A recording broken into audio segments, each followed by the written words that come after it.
મારું નામ Ashok Songara, x army. આર્મીમાં 17 વર્ષ નોકરી કરીને હું રિટાયર્ડ થયો છું. આજ વાત કરીએ તો દેશને આઝાદી મળી એને તો અનેક વર્ષો થઈ ગયા, પણ જે લોકોને પ્રાથમિક સુવિધાઓ મળવી જોઈએ એના અભાવને લીધે લોકો પરેશાન થાય છે.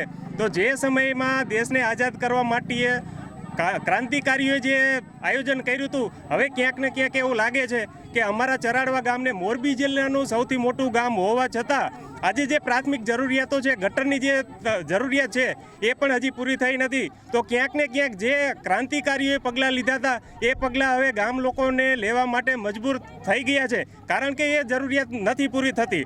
તો આજે અમે કલેક્ટર સાહેબને આવેદન આપ્યું છે કે જેટલું બને તેટલું જલ્દી આના ઉપર કામ કરવામાં આવે. જય હિન્દ, જય ભારત.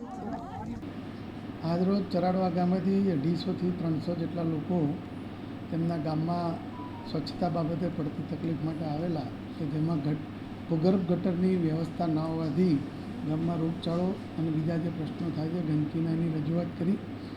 આ બાબતે આ ગામમાં રૂબરૂ મુલાકાત એક્ઝિક્યુટિવ એન્જિનિયર, પંચાયત અને અમારી ટીમ સાથે કરવામાં આવશે, અને એમાં જે પણ કાર્યવાહી કરવાની છે એ તાત્કાલિક કરવામાં આવશે.